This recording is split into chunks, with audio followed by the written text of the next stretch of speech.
Michael J. Fox, Marty McFly, Retour vers le futur, entre autres, a donné une interview dernièrement dans laquelle il tacle les acteurs de notre époque, les acteurs dits modernes. On voit ça ensemble.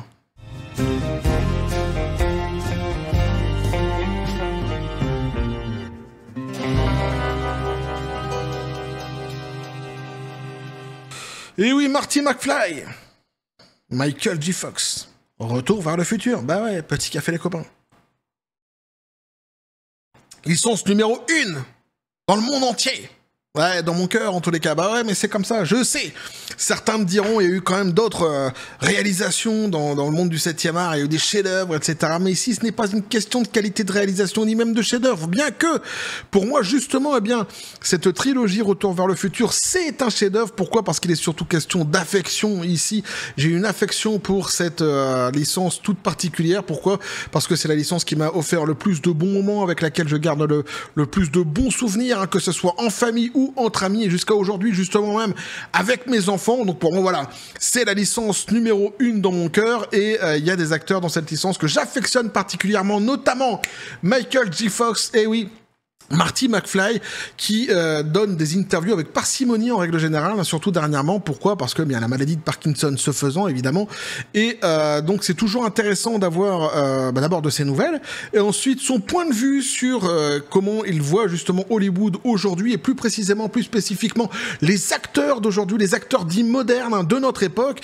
Et on va se rendre compte que eh bien il est quand même assez sévère, hein, et ça frappe quand même assez dur. Alors c'est très bien dit, hein, il n'y a pas besoin de faire 850 000 phrases, on va s'en rendre compte, hein, c'est que quelques phrases, mais c'est très édifiant, hein, c'est très explicite, et il y a quelques tacles quand même qui sont posés, et dès le titre d'ailleurs, hein, puisqu'on nous dit Michael J. Fox, Hollywood plus dur dans les années 1980, il fallait être talentueux. Donc déjà, dès le début, en fait, t'as la couleur de l'interview, t'as compris, puisque s'il fallait être talentueux dans les années 80, que faut-il être aujourd'hui ? Pour réussir. Justement, il va étayer son propos un petit peu plus loin dans l'article. L'acteur Michael J. Fox a déclaré que les acteurs devaient être talentueux pour réussir dans le Hollywood des années 1980, estimant que cette décennie avait une barrière plus dure à l'entrée. Donc il était beaucoup plus compliqué d'avoir les portes d'Hollywood qui s'ouvraient à vous dans les années 80, nous dit-il, qu'aujourd'hui. Fox, qui est devenu célèbre dans les années 1980 en incarnant le républicain de l'ère Reagan, Alex P. Keaton, dans Family Ties, et l'adolescent voyageant dans le temps avec Retour vers le futur, a déclaré au magazine People qu'Hollywood avait changé au fil des décennies. Et donc il dit, il y a une expression à laquelle j'ai fait référence lorsqu'ils m'ont décerné un Oscar honorifique. Quelqu'un m'a dit la veille, il parlait d'obtenir ce prix et d'être célèbre, et ils ont dit, tu étais célèbre dans les années 1980, se souvient Fox. Je me suis dit, waouh, c'est cool, je suis une célébrité des années 80. C'est vrai, nous étions différents. Nous étions plus durs, nous dit-il, et là ça n'a absolument rien à voir avec le côté salace de la force. Ouais, mais je commence à te connaître tout de même. Nous n'avions pas de réseaux sociaux, nous n'avions rien du tout de cela, nous étions simplement célèbres, laissés à nos propres ressources, et c'était une période incroyable, a-t-il ajouté. Donc déjà là, tu vois, il esquisse le début de sa pensée quant à l'époque d'aujourd'hui, puisqu'il nous parle des réseaux sociaux. Il va aller un petit peu plus loin, évidemment, derrière. Hein. Fox a déclaré que devenir célèbre dans les années 1980 nécessitait un talent et un dévouement considérable au métier. Donc il dit, eh bien, il fallait être talentueux, cela a aidé. Point. Alors c'est une toute petite phrase, hein, c'est ce que je disais, tu vois, t'as pas besoin de 850 000 phrases, alors il va continuer évidemment derrière, mais surtout en fait cette phrase-ci, je la trouve vraiment hyper édifiante, parce que c'est suivez mon regard, je ne vise personne, il fallait être talentueux, cela a aidé. Donc sous-entendu, une fois de plus, tu peux te poser la question derrière, mais alors dans ce cas-là, que faut-il être aujourd'hui si le talent n'intervient plus ?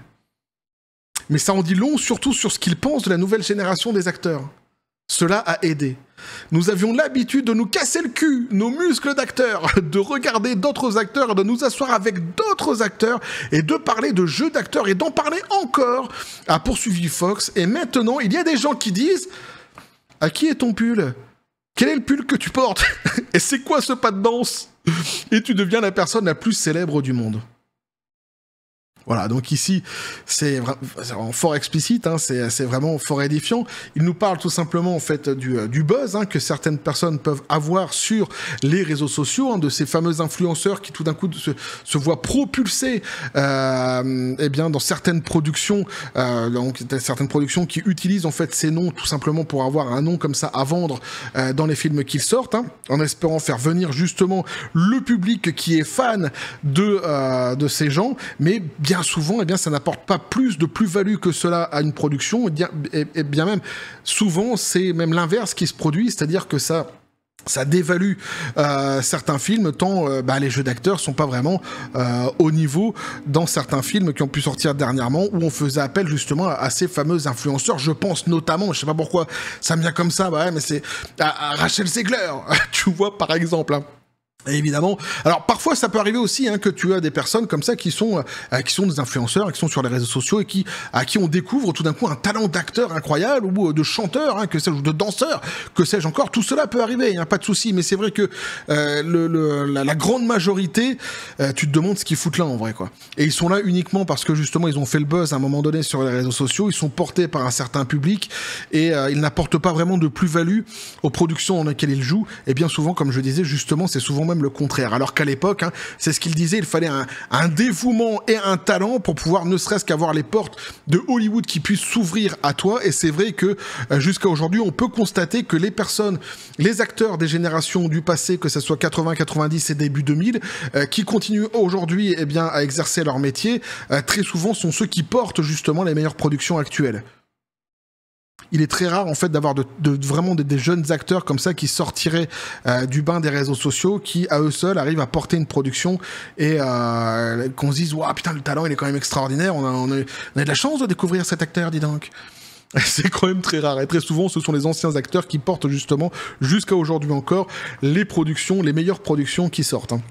Dans la même interview, Fox a parlé du miracle d'avoir survécu à son diagnostic de Parkinson. Il dit donc ce que je croyais à l'époque et ce que je crois maintenant, je ne l'exprimerai peut-être pas dans les mêmes termes, mais vous pouvez tout faire, n'importe quoi, a déclaré Fox, 62 ans à People. Vous n'êtes pas obligé de suivre les pronostics des autres sur ce que sera la vie. La vie sera ce que vous en ferez. Donc il termine avec un message positif et là-dessus d'ailleurs, moi je vais emboîter le pas en disant que au-delà de l'acteur justement, eh bien, je salue le personnage puisque c'est quelqu'un qui ne s'est jamais caché de sa maladie, hein. Certaines personnes justement, célébrités, hein, dès lors qu'ils ont appris qu'ils avaient cette maladie, eh bien, ont décidé de ne plus se montrer au grand public, hein, laissant justement l'image de ce qu'ils étaient avant la maladie au public, hein. Et c'est ce qu'il aurait pu faire comme choix. Il aurait pu choisir qu'on ne garde l'image de lui que de celui qui était du jeune homme de Retour vers le futur et puis qu'il disparaisse complètement après.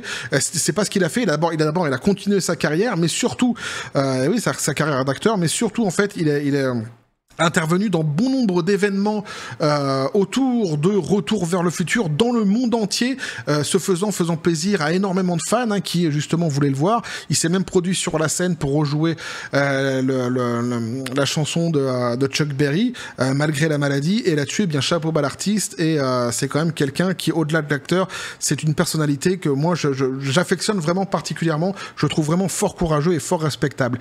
Ça, c'est pour le côté évidemment à la fin quand il termine avec son petit message positif. Je tenais à dire tout le bien que je pensais de cette personne.